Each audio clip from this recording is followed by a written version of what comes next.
Okay, good evening, ladies and gentlemen. Welcome to our talk today in conversation with Chong Li-Chuan, Designing Sound. This talk is being held in conjunction with our special exhibition, which I hope all of you all have seen already, the Androgen Special Exhibition. So before I carry on, I hope you have all put your mobile phones on silent so that we can carry on with the talk. So today we have Jackie Yoong, Senior Curator of Fashion and Textiles at ACM, and Chong Li-Chuan, composer and sound designer, who has played an important role in creating the experience in the special exhibition.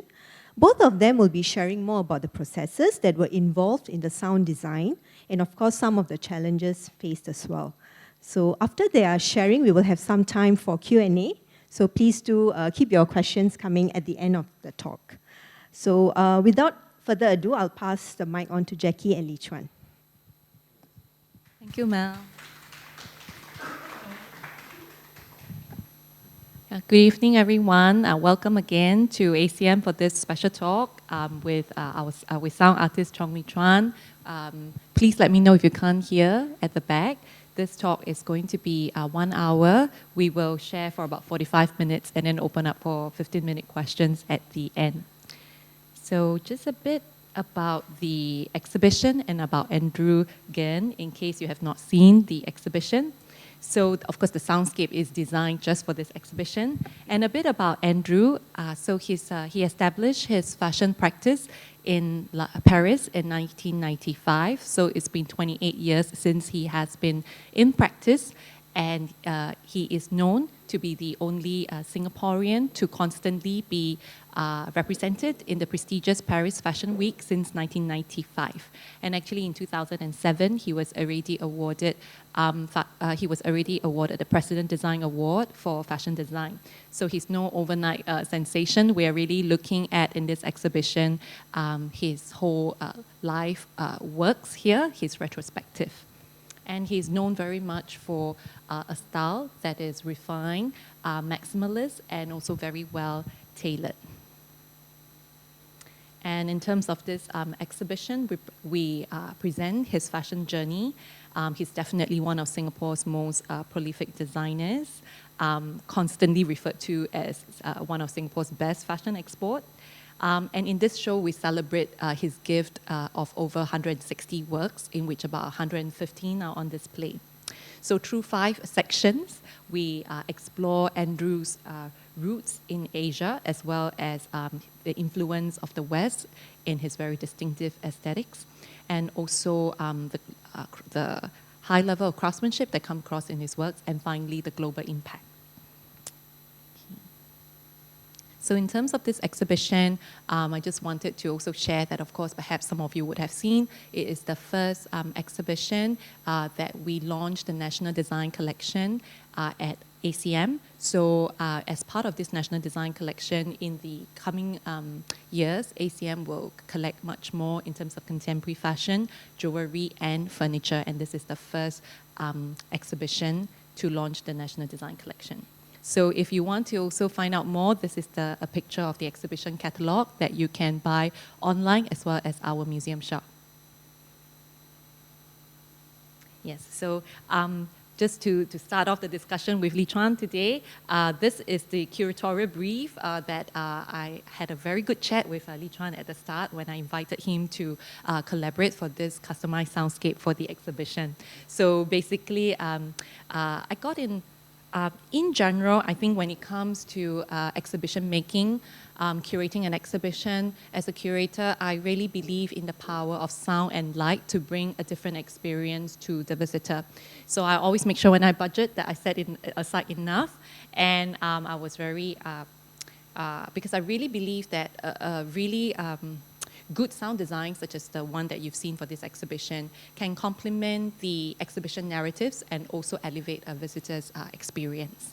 And so, because personally, when I visit a fashion exhibition, sometimes I find that if there's no sound, for example, I feel that the display of mannequins can look a bit static because, of course, you are looking at clothes on a mannequin and not clothes on a runway where people are walking. So I do feel that sound brings a kind of life to them. So I got in touch with Li-Chuan, as mentioned, and I told him, and I invited him to create 3 pieces for this exhibition. And the 3 keywords that we talk about, as you see on the screen, are on roots, on practice, and on power. So they relate to the exhibition themes that we will come to very, very quickly. So in case you have not seen the exhibition, this exhibition is, it takes place in 3 sections of the museum. And now you're looking at 2 of them, the layout on screen. So when you come into the museum and there's what we call the grand staircase and you walk right up, there's this section, what we call the shore foyer. So that's the layout at the bottom. So in this space, we look at the influential ladies around the world that wore Andrew's works. So that's why we use the word power. And then on the other 2 words is about roots. So if you go to the special exhibition gallery on the 2nd floor, if you enter from the right door, that's where you see Andrew's works that reflect his imagination of Asia. So that's why we use the word roots. So that's the right side on the top image. And then on the left is what we call the west wing, or the left door. That's where you see Andrew's imagination of the West through his creations, and we use the word practice. So this is just a brief overview of what me and Li-Chuan talked about at the very start of this project, when I invited him to do something special just for us. Okay, so just bear with me a bit more. I'm just setting out the overview of what the themes are, and then I think Li-Chuan will share with us the fun bit whereby he how he actually imagined a sound that responds to the visuals that you see right now. So when you go to the 2nd floor, this section, which is what we call the east wing, and this is the section. There are 3 platforms that look at how Andrew imagines Asia. So Andrew being from Singapore, in particular, I think his works have reflected Southeast Asia quite a number of times. And so, for example, you see right here on screen, this was some of these images, these pieces I actually showed Li-Chuan before he designed his soundscape, so he could reflect or respond to them as a sound artist. So I was telling Li-Chuan from the start that Andrew is very influenced by having a Peranakan grandmother who wore baju panjang, and his mother would wear sarong kebaya. So that's what you see on screen, the gold brocade kebaya-like dress. It's his take on the kebaya silhouette, and also you can see the large buttons that are on the top. That is his imagination of years of looking at his grandmother's large kerongsang brooches. And I think on the screen, I would just like to highlight, because this is what me and Li-Chuan talk especially about, that Andrew also loves batik. And there's a photograph in the exhibition of his mother wearing sarong kebaya with a sarong of exactly the same design that you see on the first mannequin on the right. So that design is what we call court-style batik. And so just remember, court-style batik from Java, because that I think really resonated with Li-Chuan in terms of his choice of instruments later. So that's a design that in the past was is what in terms of batik is called a parang rusak design, and in the past was reserved only for royalty. And so Andrew was familiar with this design, and the other batik design is right in the center, the blue dress. This is the design is much more reflective of North Coast style of Javanese batik, with that sense of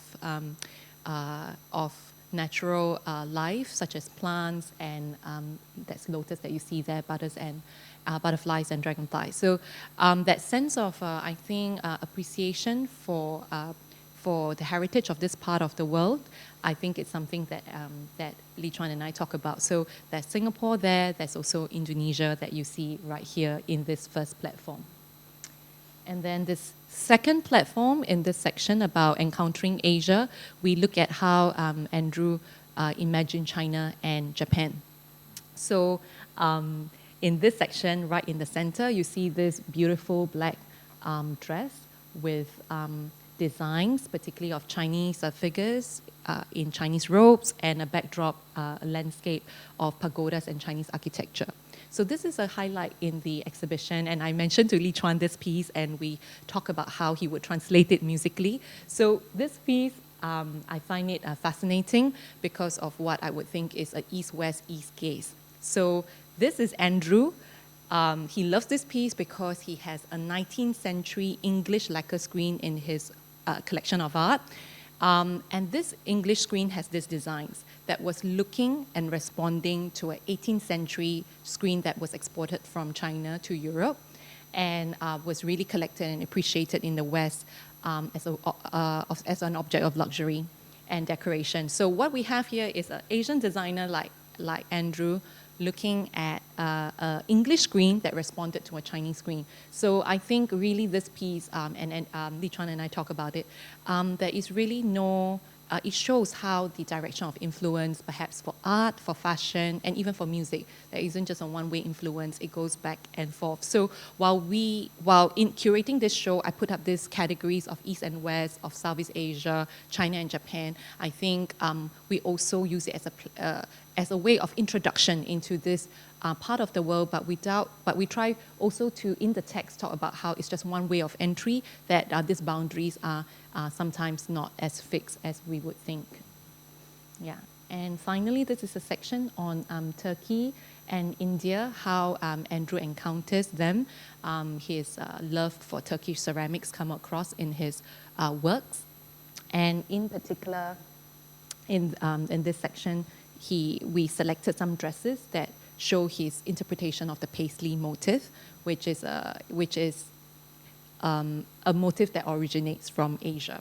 So I will now hand over to Li-Chuan to talk. He will tell you how, in looking at these dresses and this theme of the exhibition, he created this sound in response. Right. Thank you very much, Jackie. Can you hear me? Okay, right. So I will use the microphone for everyone's sake. Or can you hear me better this way? Microphone? Without microphone? Microphone, okay. Cameraman says, okay, right. Right, so thank you, Jackie, for that context of the exhibition. And of course, Andrew Gin's collection is the source of inspiration for the sound and the music in my design. I will just very quickly run through some keywords in developing content responding to what Jackie has shared. So, of course, Jackie mentioned China and Japan being one of the Asian representations, and then, of course, also India, Turkey, towards the end part of the roots section, but also Indonesia, which is closer to home, and we're, of course, in Southeast Asia. And so, to me, these are the main sort of locus or loci of inspiration. But I also thought of, when I was being briefed by Jackie and also the museum, the design team for the exhibition,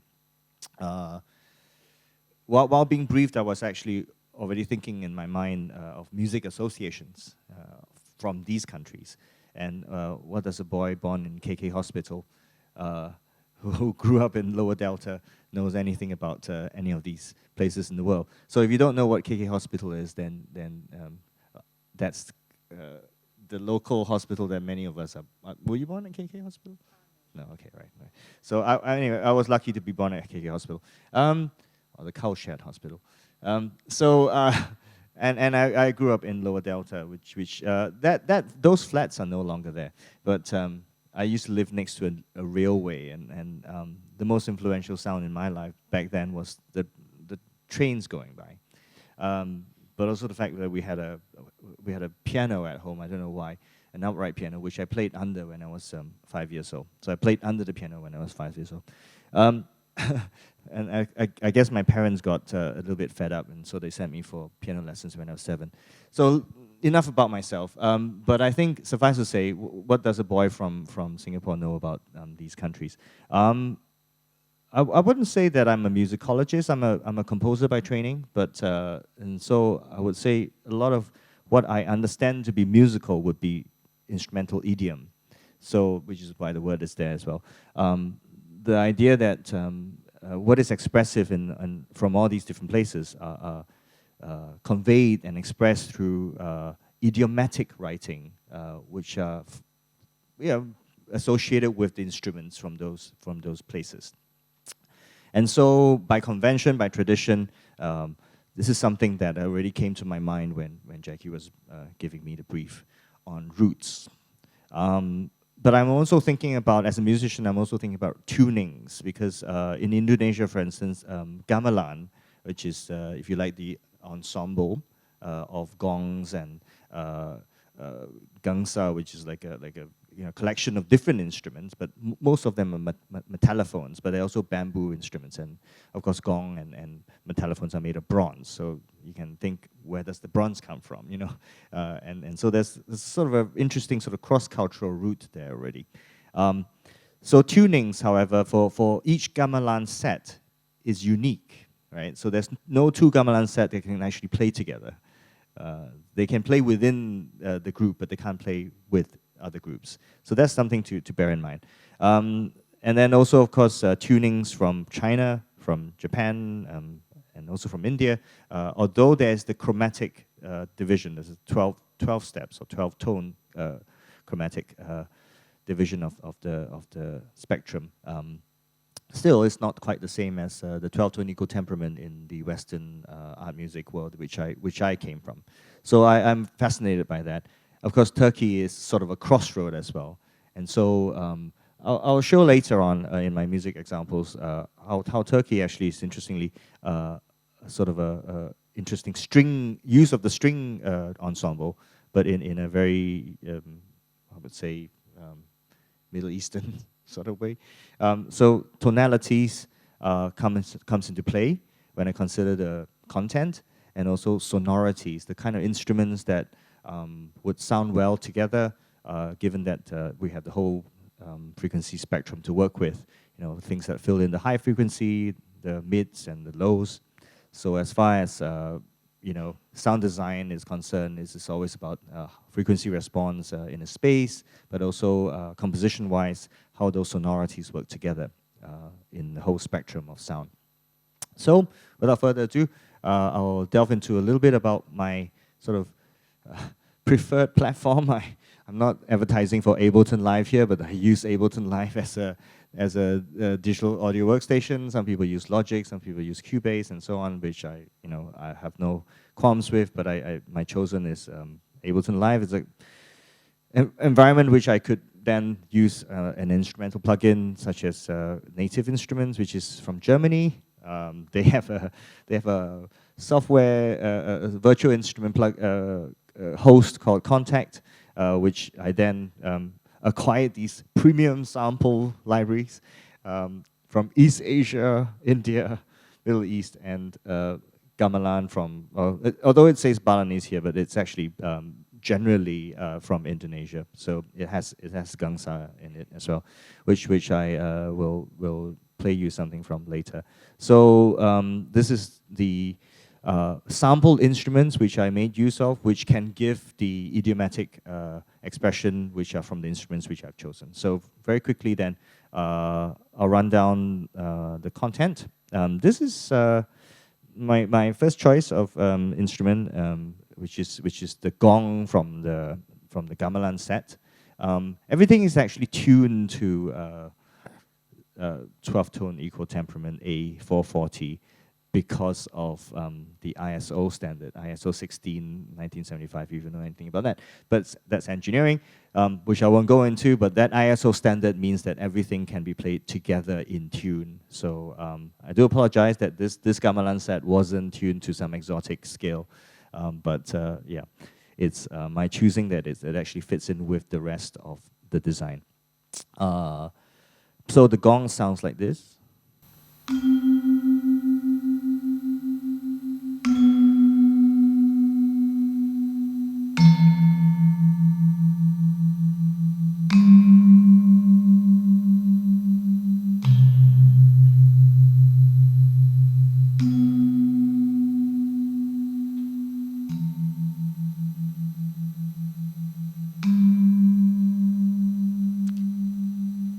So already you are in a sort of mood, or you're in a sort of ruminating kind of mode and hopefully that sets the tone, and that's essentially what I have chosen as a base of pitches, if you like, the pedal notes on the gongs, that then forms the basis of, you know, if you like, the tonality of the piece. Moving on, so as you can see, these are the actual notes there. But of course, when played on the penecha, it has a lot more overtones and a lot more sort of richness to it. So in the exhibition itself, you'll be able to hear that resonating in the space. Alongside that would be the interlocking texture on the gangsa, which sounds like this.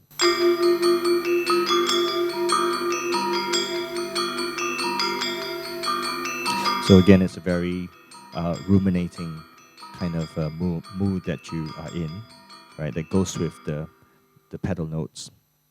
And then for some excitement, I've added this instrument, which you might be familiar with if you are. So when I was growing up, actually, I was telling Melissa earlier that you know, I am actually quite influenced by music from all cultures, and she was asking, how come you're exposed to these different music when you're in Singapore? I said, well, you know, I live in the lower delta, and I suppose you know, Taipei Sound and things like that weren't as quiet as they are now. And I am, of course, you know, friends with many of the neighbors who are non-Chinese as well. So I mean, I'm actually quite exposed and influenced by lots of things. But when I was in London, I was actually quite fond of Ravi Shankar and the music from the Carnatic tradition. So I was really fond of the zither as well as the tabla. So I picked some rhythmic patterns here.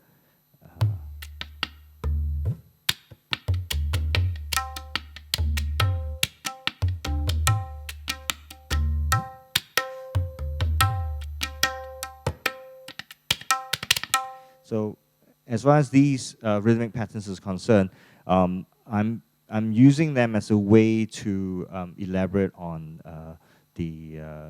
as Jackie was mentioning, the representation of the Asian, South Asian, East Asian, and Southeast Asian musical associations. Okay, so then moving on, I picked some instruments from China. These are percussion instruments that you might find in particular Peking opera. So this is maybe quite iconic as well.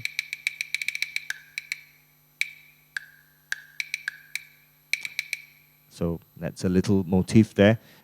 There are more of these in the actual composition itself. So if you've been to the exhibition, you would be immersed in a sea of these rhythmic patterns and the tonalities of the instruments that were chosen earlier. And this is the shoko from Japan. It sounds a little bit like this. This is a little bronze gong played with a beater at the front there. So these are all sampled instruments. So they are played by real musicians, and I think they spend hundreds of hours for each collection. And so having access to it, of course, allows me to, this palette allows me to express the musical associations that I'm making there. There's also the erhu from China.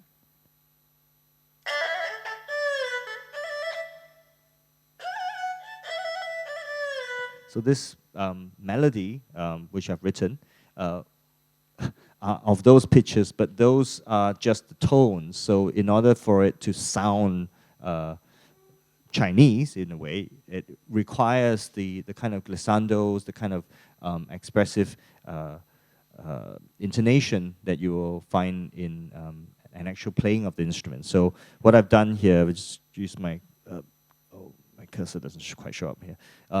But as you can see, the pitches are there, but the software actually allows me to fine-tune the expression by choosing the appropriate way of bowing and playing this instrument with erhu, which is only 2 strings. Then there's the guzheng.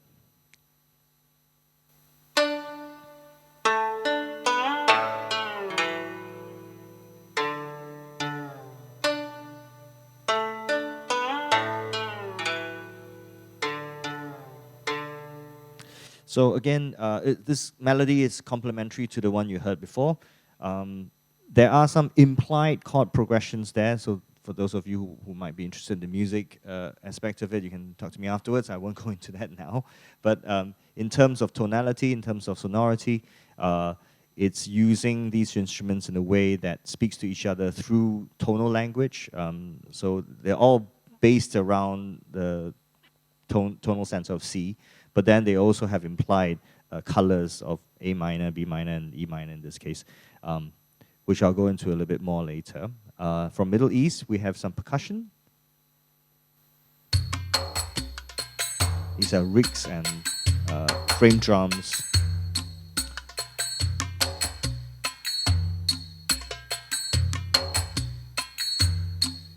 And finally, a group of strings from the Middle East. This is actually played by the Istanbul Strings, which is the ensemble that Native Instruments have. This collection is actually recorded from. So.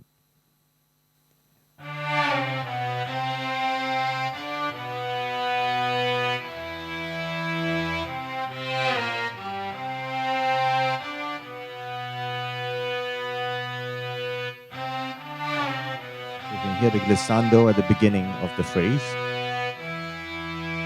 And then here again. So if those notes on the bottom there are played straight, there wouldn't be the glissando, but it's then, you know, not expressive of the place that it comes from. So in this case, the glissandos are really important. And so this library here allowed me to express that. So all together, and I was asked, yes, by Jackie to play a bit of. So you can hear it now all together. What happens?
Just a quick show of hands, who have not been to the exhibition? Okay, couple of people, right. So I hope by playing this, it gives you an idea of what it sounds like, but essentially this is not really meant to be kind of listened to, kind of just played in the background. It's part of an immersive experience. And I think we'll come to the next section in a while, which is really about how the spatial considerations affected the reason why these content were at a certain tempo, for instance. So if you're interested in knowing the beats per minute, it's 72 beats per minute, which translates into slightly being faster than the resting heart rate. Which, yeah, well, that's the Middle Eastern string. That's okay. Yeah. So I think that's something to bear in mind. Which I'll come back to. Yes, over to Jackie for the next theme, practice. Yeah. So I hope that was helpful. Like after you see how Li-Chuan talked about all the different components and then how he put it together in that one sound. So if you have seen the exhibition before, or if you haven't, then you could perhaps the next time when you go, perhaps you would have a stronger appreciation of the different thoughts that have gone through in terms of composing the music. So now we're in the second, so as I mentioned, there were 3 pieces that Li-Chuan composed for this exhibition, and the second sound is related to the theme of practice, or going to that part of the exhibition that look at how Andrew imagines the West in his works. So I was telling Li-Chuan that if the walk through Asia just now was a walk through space, then the walk through the West is actually a walk through time. So because when I was studying Andrew's collections, I realized that there are three periods that come up again and again in his works. And the three periods are 17th to 18th century, particularly French Rococo fashion and style, such as the pieces that you see here. And then late 19th to early 20th century, particularly art of that period, such as Impressionism, or art movements like Art Deco, Art Nouveau, really come up again and again in his works. So it would be, I mentioned to Li-Chuan, really interesting to think about the instruments and the sound of that time, whether 17th, 18th century kind of French court music, and coming now to late 19th to early 20th century, what were the sounds of, in a way, European and particularly European American art. And finally, the third section for this part of the show was about the 60s and 70s and how the fashion, particularly of that period, from swinging London to the hippies of San Francisco, how they have influenced Andrew's works. So you can imagine, I mean, the 60s, this was the time of the sound of the Beatles, Herman's Hermit, so like various kind of, the sound is so different from 17th, 18th century kind of French court music. So I posed this challenge to Li-Chuan how he would respond to create a kind of coherent sound for people walking through this sense of time. And just a final statement about Andrew's style. This is the part that we talk about his journey to the West, because even though Andrew was, he was born in Hougang and raised here, but in 1986 he went to study fashion formally in St. Martin's, or Central St. Martin's as it's known today, in London. And after that he went to do his MA in Dumo's Academy in Milan, and did 1 semester of fashion studies at Parsons in New York. So in these schools, he said he was very much exposed to the idea also of learning about Western art and fashion, and also going to museums in these countries really also shaped his thinking towards creating fashion works. So I'll now pass it back to Li-Chuan. He will share with you how looking at this theme and this works shape his thinking about creating this soundscape. Thank you again, Jackie, for the context to practice. In fact, we talked a little bit more about practice also in terms of training. You mentioned this also, Central St. Martin's and also Domus Academy. So, well, I think the first kind of notion that comes to mind is the idea of the West. You know, West of what exactly? You know, so. West of China is India, so and west of the world in this case may not necessarily be geographically determined. So we're still thinking about boundaries, still thinking about geographical locations and the music association especially. So therefore, a big piece of the West in this case would be Europe, and as Jackie mentioned, 17th, 18th century Europe. In this case, probably was in the form of the musical styles that I was able to associate with. So Baroque, a very direct sort of translation musically, to Andrew's fascination with the Rococo, the very ornate aspect of late Baroque, but also classical. If you know composers like Mozart and sort of early Beethoven, that's sort of your classical style, and that's in a way quite formalist. You could say that music is what we know as classical music today. But of course, late Beethoven, that's romantic. So I was also making those associations in terms of sonorities. We're still talking about sonorities of the kind of instruments that were invented at the time. So like the piano, for instance, kind of really came into being with Beethoven, with the 88 keys that we know of now. The piano still has 88 keys. It didn't grow an extra one or lose one in the process, but so 300 years later, still 88 keys. So I think, which of course then alludes to the fact that Western art music in particular has this notion of chromaticism or chromatic, which is, I know in visual it's sort of to do with color, right? But in music, however, it has to do with all 12 keys of the chromatic scale that you can then modulate and cycle through. I think the reference to Beatles and the 60s, and of course, it's something which I was really drawn to also in Andrew's work, the way he synthesized and created those very interesting amalgam of, like for instance, the denim that we should use. I think those are very contemporary and also very pop influence. So you can see a lot of these things also in music of the time. I mentioned Ravi Shankar earlier, and Ravi Shankar, of course, was what Josh Harrison went to study with, and so so there's classic music and Beatles too.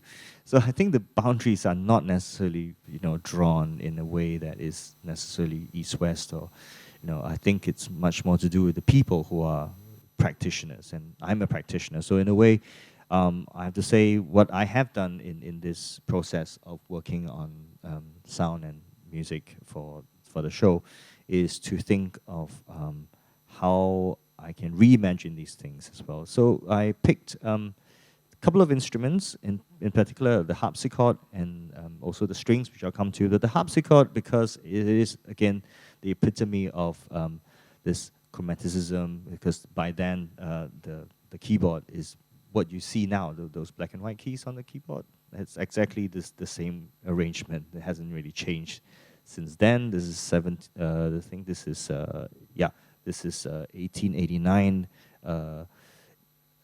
collection from the Met. This particular keyboard is from 1742. Yeah. So this is what I've written for the harpsichord.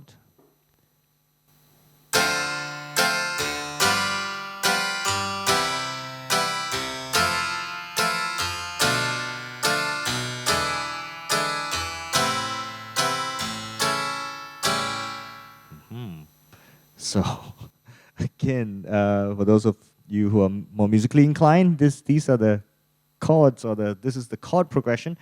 Now, it might sound familiar to you because I think Doja Cat probably has a tune that has a similar chord progression. So nothing much has changed since the 18th century till now. But this chord progression, of course, has these added sevenths to it. So these are not just D minor, but it's D minor 7, G, not just G major, but G major 7. So all these gives you the suspension across the chords that are being played. But it's also a cycle which can then be repeated over again. I'll just play it once more.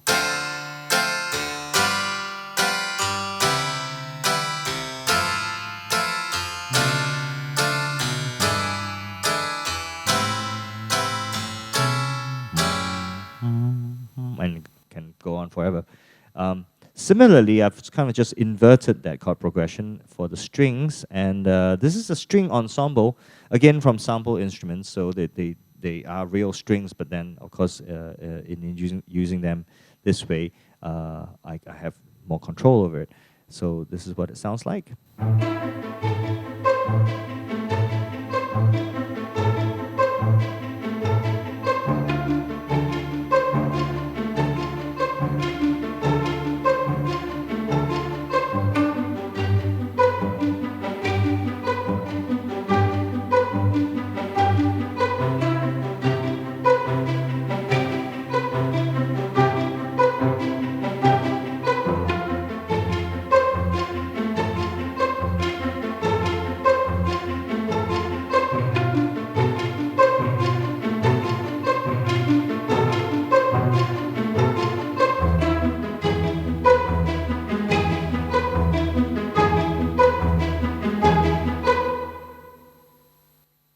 And you might be wondering, where is the do at the end?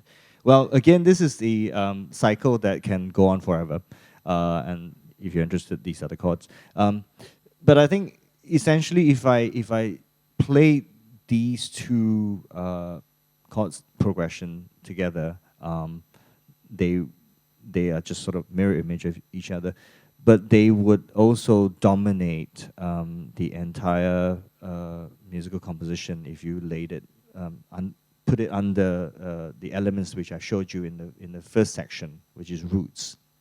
And there's a danger that this will then overpower everything, and we'll just end up with a composition that is pretty much led by or underpinned by Western art music.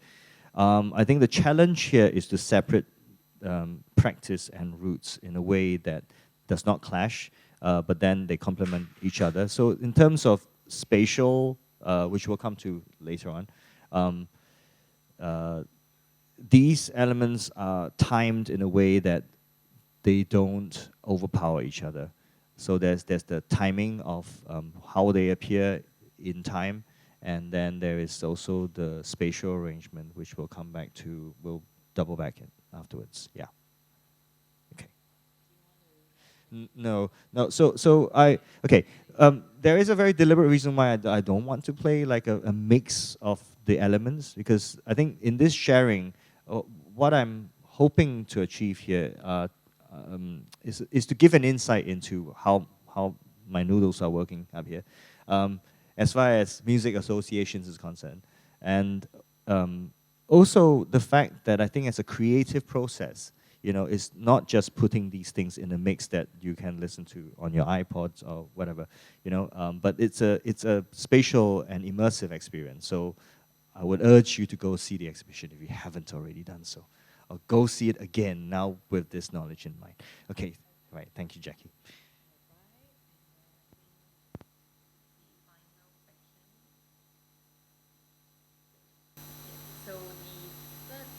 The third part of the third piece that Li-Chuan composed is in response to the theme called In the Global Eye in the second floor of the show foyer of the museum. So in this section, I gave Li-Chuan the word power because it is power dressing in that part of the exhibition. It's about what celebrities, both in Hollywood and in Asia, as well as royal women in the Middle East and Europe, what they were wearing for red carpet events. I mean, the works that you see on display, the ladies were going to events such as the Golden Horse Awards or the Golden Globe Awards. They also were worn or seen in publications such as Vogue Taiwan, for example, in Harper's Bazaar. And finally, they were also they were pieces that they wore, that the ladies wore to perform on stage, such as the yellow one you see in front that was worn by Zoe Tay in last year's President's Star Charity. You would have seen her on TV wearing that. So this section of the exhibition, I really wanted to let people see the kind of cocktail dresses as well as evening wear that Andrew designed for women for their public identities on stage. So in talking to Li-Chuan, I invited him to think about this concept of power dressing and of kind of music that invites the visitors to join these women and these dresses on their public performance as a form, in a way, as a form of spectacle. A very public display of their identities, wearing their public roles, wearing works by Andrew Gen. So that was my conversation with Li-Chuan, and now he's going to show you how he, through music, invite you to join these women on their power journey. Thank you. Thanks again, Jackie. Yes, so this is perhaps the most challenging of all of the themes that. So we had roots, we had practice, now we have power. So, gosh, yeah, and I by no means rub shoulders with celebrities. So, so it's only through Andrew's collection that I, by way of seeing those fabulous dresses, in person, that puts me in awe of that. I only see the red carpet on TV. You know, it's not something I am accustomed to. Certainly not royalty. And red carpet, yes. We are all given an opportunity to walk up when we go up the stairs. So well done, ACM, for that. So I think, which is wonderful, because I'll talk a little bit about the red carpet aspect of this as well. The foyer, the shore foyer, is directly above the lobby, the ACM lobby, right? So this actually poses a challenge because if I were to write some pumping music for the red carpet or whatever, you know, or the runway for that matter, yeah, the runway, it will spill over downstairs, and everyone will be walking like catwalk models into ACM, yeah? Great, yeah. So that wasn't the intention, right? So, yeah. But when we were setting up the exhibition, when I first came to ACM to kind of vet and adjust and make the balance and so on, I actually heard the music played downstairs. Like, why is it playing downstairs? Actually, it wasn't intended to be played downstairs. It was spilling over. Yeah. So on the very, very first time I came, when the exhibition was already, you know, halfway through setting up, so obviously I had to go and balance the playback, but also balance the bass and the treble so that it doesn't have the spillover effect. I think what's important to acknowledge is the fact that this is music written not for the runway, but however still suggests the kind of glamour of the runway. So the challenge then is to look at static dresses on mannequins and feel like they're moving. So who's moving? You are moving. So hopefully then this is sound and music that would get you excited, but then not that excited that you start walking like a model. But however, yeah, so I'll come back to that. But I think it's also about mixing and balancing so that it is contained within the exhibition areas and how it then affects people. You can hear it already when you're walking up the stairs on the red carpet, which is great. And then you kind of experience it fully. But it's also not intrusive that you can't hear yourself think. So hopefully you still be able to read the captions, look at the dresses, and be able to hear your own thoughts, but at the same time be excited by the music. So I was already thinking to myself, yeah, well, a lot of the celebritydom is about being cross-cultural because they wear clothes, and Andrew's clothes are worn by royalty and you know, like Princess of Wales, for instance, you know, and which I think... Yeah, that section we actually have a platform for Asian celebrities, and then one for Hollywood, and then one platform for European royalty and Middle Eastern royalty. So I guess that's how that must have kind of also influenced Li-Chuan's choice of words, cross-cultural and global here. Yes, and a lot of that is in fact experienced by us on the internet. You know, we don't really see these in person, but we read it on the internet, we see it on the news, or see it on TV. And this is certainly out of my league, and I feel really terrible.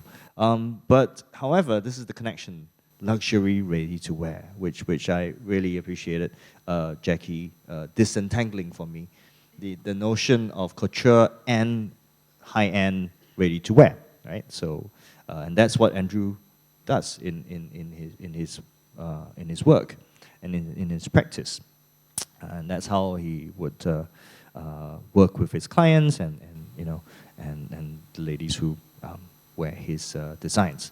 So to me, and I just have one slide for this one. I decided to represent this through kind of more modern sound.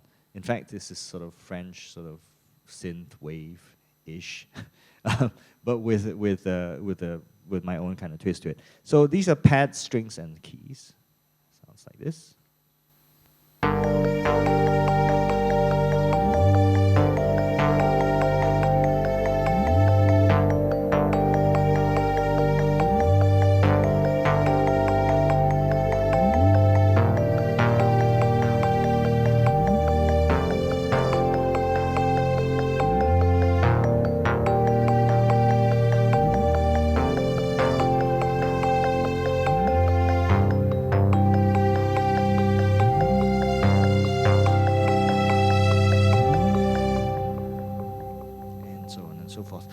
There's a sort of a BT-inspired percussion section, which I didn't play here, which you'll hear when you're in the foyer. which serves as the sinews to kind of connect sections of this piece. But it's really there to sort of set the tempo for the rest of the exhibition, because this is the first area that you'll encounter. This is the open to the public area as well. Yeah. So it's already at 72 BPM. So when you enter the special exhibition area, you kind of already prime for that. But the strings in this case are synthesized. The pads are, of course, syntheses, and as well as the keys. So I've decided to go for sort of more synthetic, you know, sounds or texture. Yeah. Yes. I think this particular sound, I have gotten many feedback from visitors since we opened that it really helped them to feel that they are part of a bigger event that's happening, and it really brings the mannequins to life in a way. You can imagine, if you haven't been or you have been, you can imagine that space that I've shown you, lots of glamorous, luxurious dresses, but if there's no sound, it might be quite a... Yeah, imagine this without sound. So the sound, I think that Li-Chuan has composed really brings them to life and brings you that sense of occasion. Yeah, so it's a slightly different kind of feel to the space. Just gonna go on to the last section here to talk about the exhibition layout. Should I continue? Yeah. Okay. Right. So as Jackie has already explained to you earlier, there are 3 areas, or rather there are 2 exhibition spaces that have sound design and music content to it, which is the Special Exhibition Gallery and as well as the Shaw Foyer.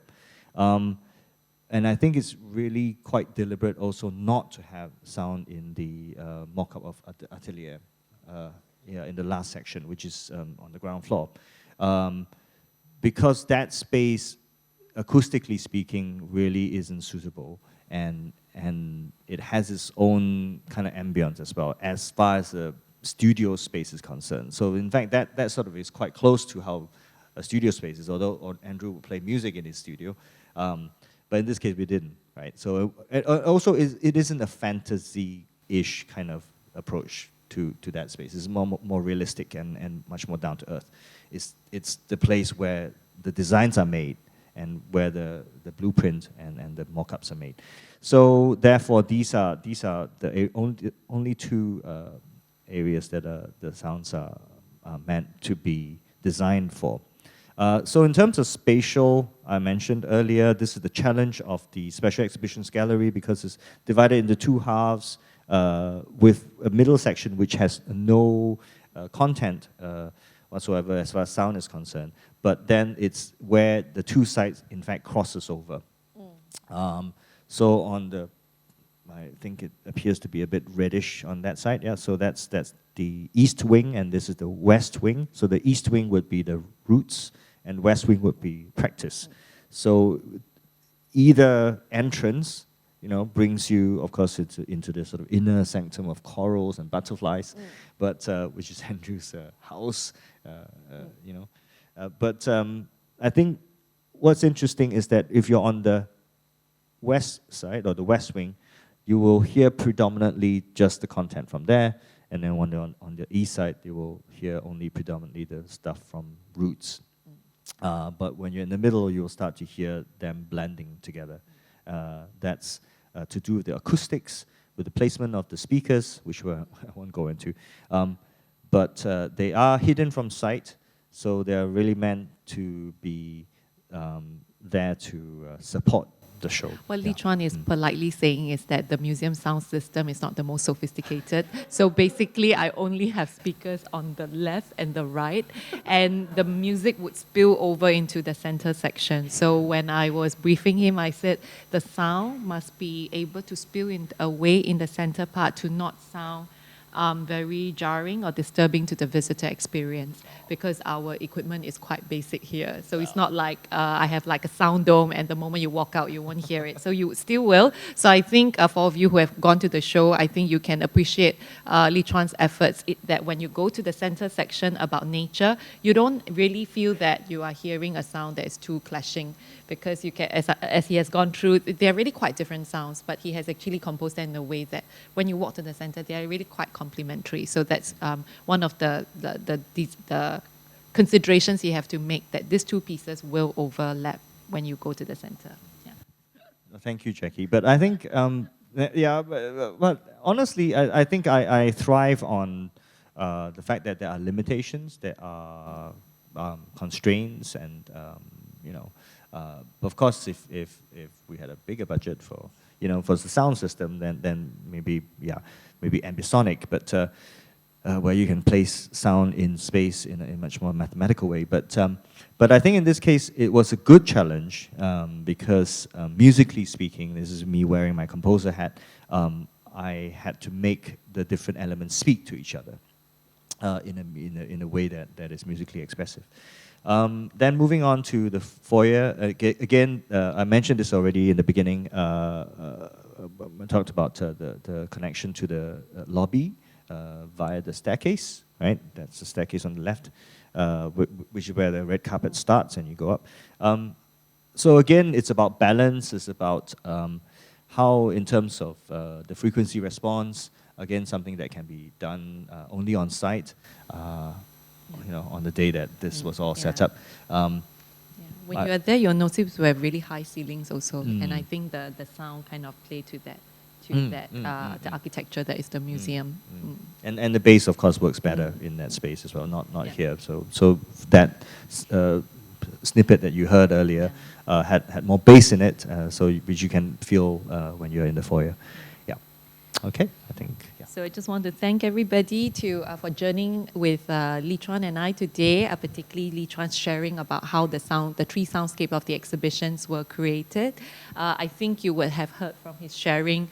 In a way, this is his response to the exhibition display is definitely an artwork by itself, the soundscapes that you have heard. So it's a bit of also Li-Chuan bringing himself and his experiences and his understanding of music to the exhibition. So we're really glad, again, to have him with us for this exhibition journey. So I think the time check is about 8 o'clock now. Is there any questions that anybody have about designing? Oh, yes. Thank you very much for sharing, and I really like the way how you interpret Jackie's preview and the different layering that you put together. My question for you is, how come the music, when you put them all together, becomes synthetic rather than when you play individual sound that sounds like the original instrument, but when they all mix together, the music becomes, the sound becomes quite synthetic. Synthetic, all right. Actually, there are sounds which I have not played here, which are sort of the sinews of the sound design.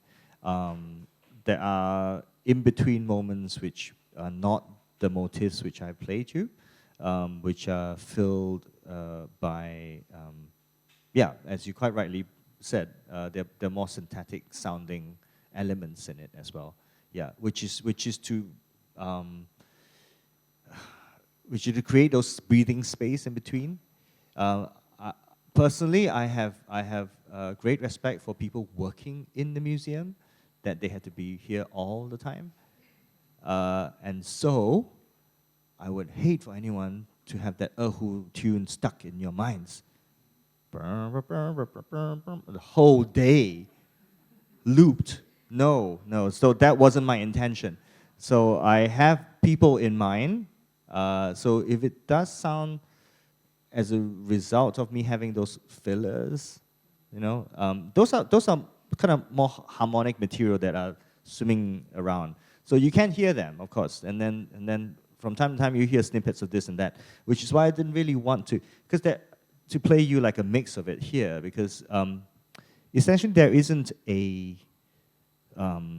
perfect mix because it's meant to be experienced in the exhibition space. But I appreciate that question because yes, those elements that you heard, those are not meant to be looped and played over and over again. They're meant to be perceived or picked up, you know, as reminders, as you know, kind of musical associations. Yeah. Thank you. Thanks for the question.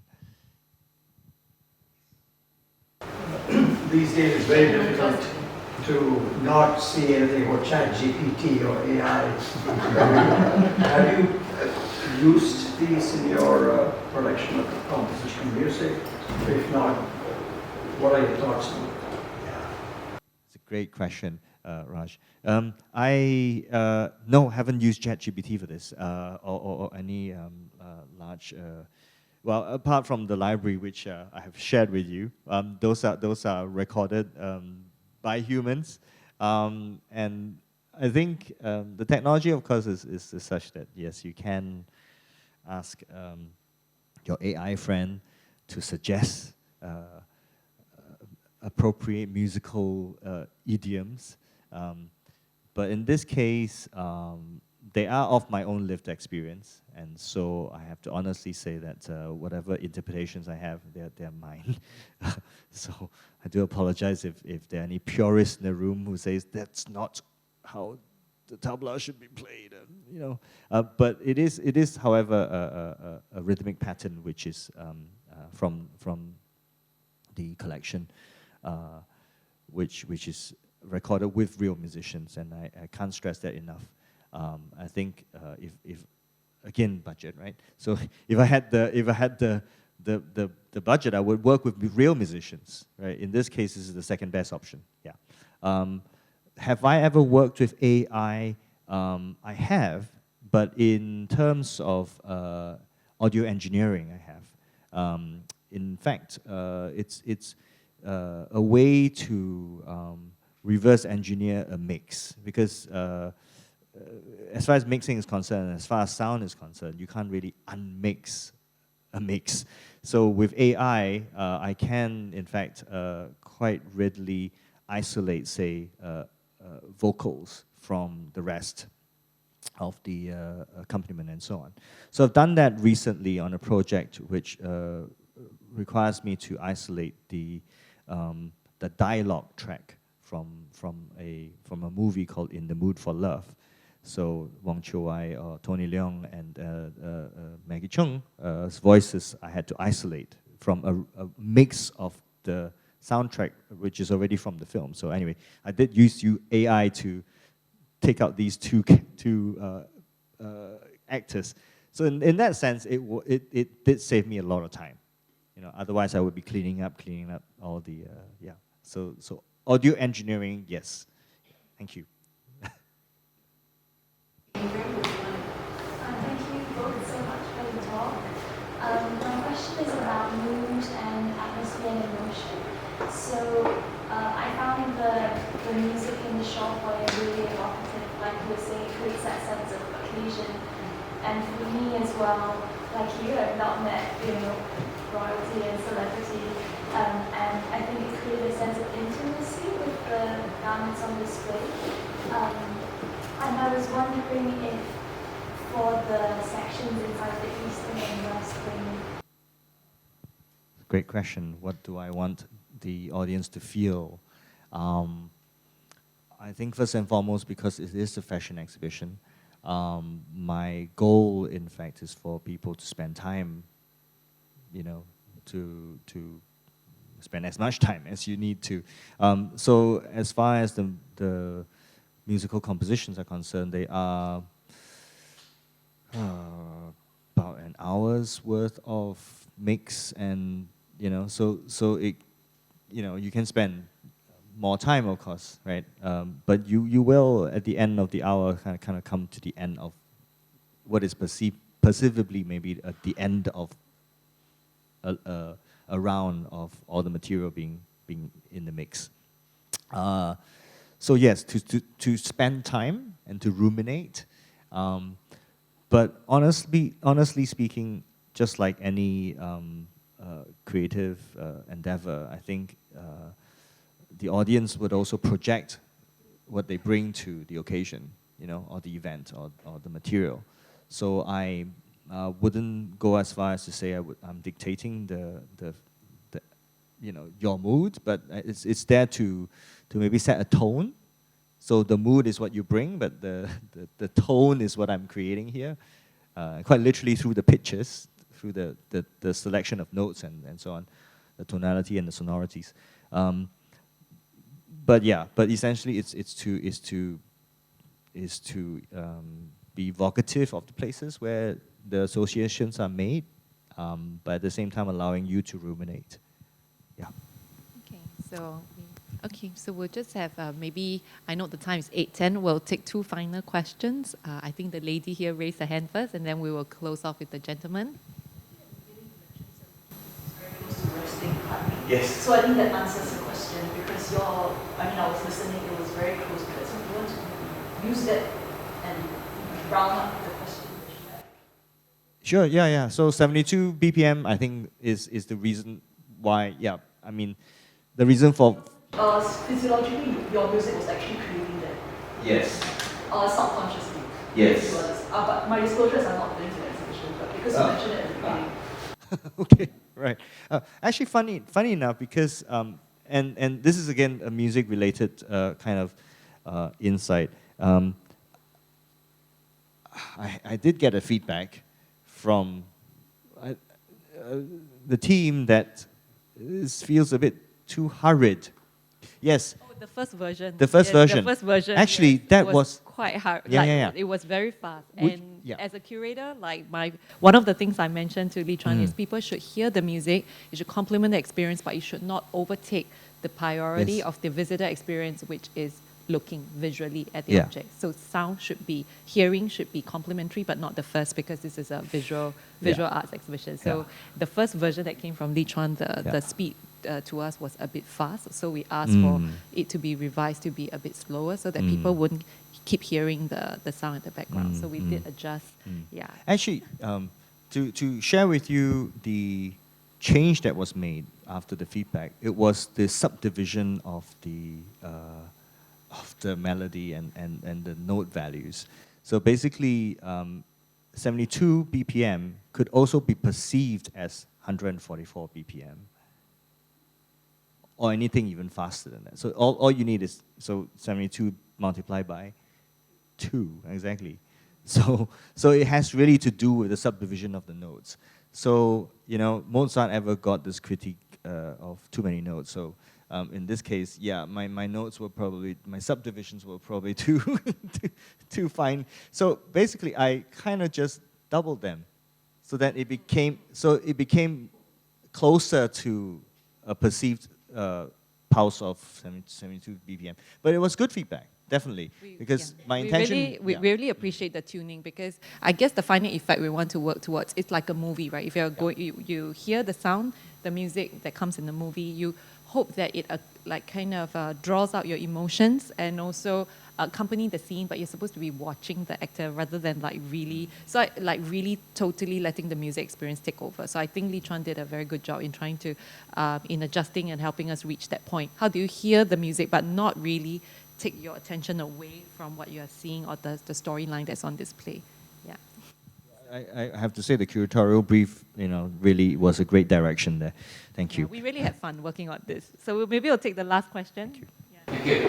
I'm a volunteer docent in this museum. Thank you. So I take the visitors around the special exhibition and always thinking that how am I going to introduce the background music to my visitors? And that's why I come to this talk. Now I pose a question to Li-Chuan.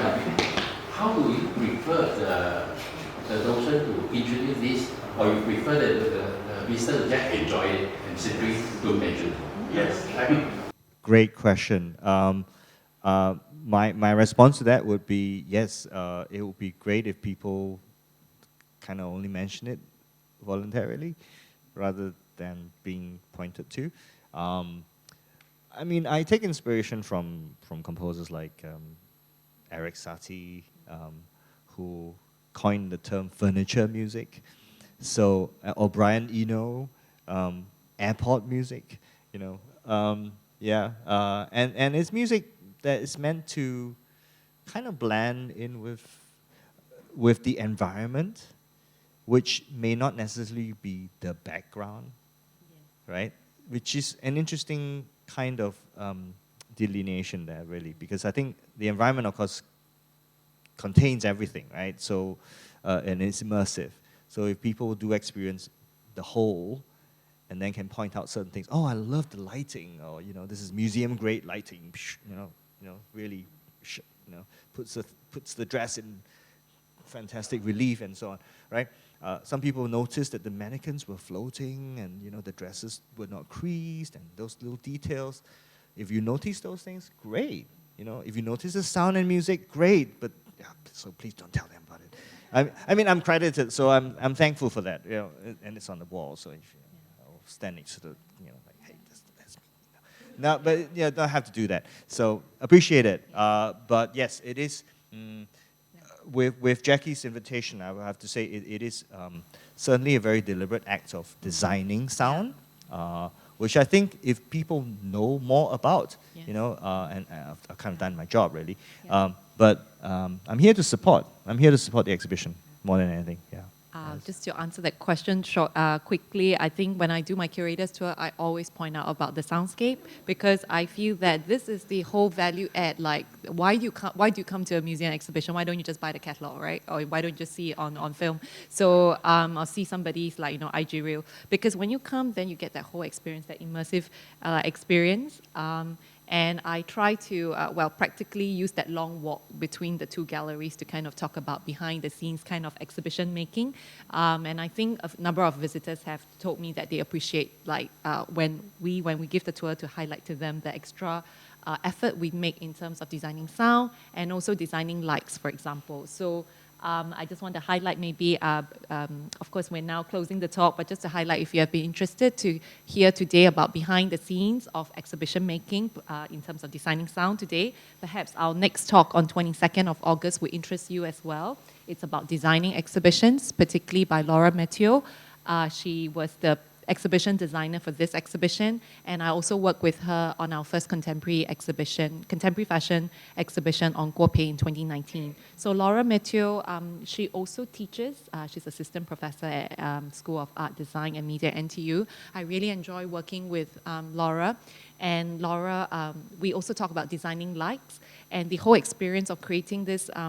Because in terms of curators' work, we are the people who suggest the storyline, the text, and the objects, but really we need a whole team of other specialists such as Li-Chuan and also Laura to bring together this immersive experience. So fashion exhibitions, I think, around the world have been very much talked about in our industry as pushing the envelope of experiences in museums in terms of exhibition design. So if there's any interest, I think you would like to come for the talk. And then finally, we have another talk in September from Petra Slinkert, curator at the Peabody Essex Museum in Salem, whereby she'll be talking more about Andrew as a designer with American sensibilities. So that complements my work so far, which is looking much more at Andrew from a European and Asian point of view. So I hope you enjoyed the talk today. This is, again, the second talk of a series of 4 in conjunction with the special exhibition, Andrew Jen, Fashioning Singapore and the World.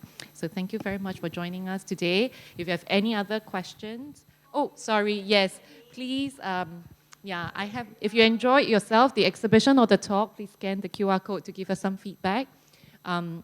We are really glad to have all of you in the room today. I'll be very honest that since we started doing contemporary fashion exhibitions in 2019, the public feedback have been, I think, quite diverse. People either love it, or they are and so they are in this room, like all of you, or there are people who have strong feelings about having contemporary fashion in an Asian art museum. They feel that it should be more a space for more classical, traditional material mediums such as ceramic and sculptures. So we would really like to hear more from friends who love contemporary fashion and appreciate fashion as an artwork. So please give us your feedback if you have enjoyed our initiatives for fashion and design. As I mentioned, we'll be doing more contemporary fashion, furniture, and jewelry exhibitions in the very near future. And I hope to see you all again and again. Thank you so much for joining us tonight. Thank you.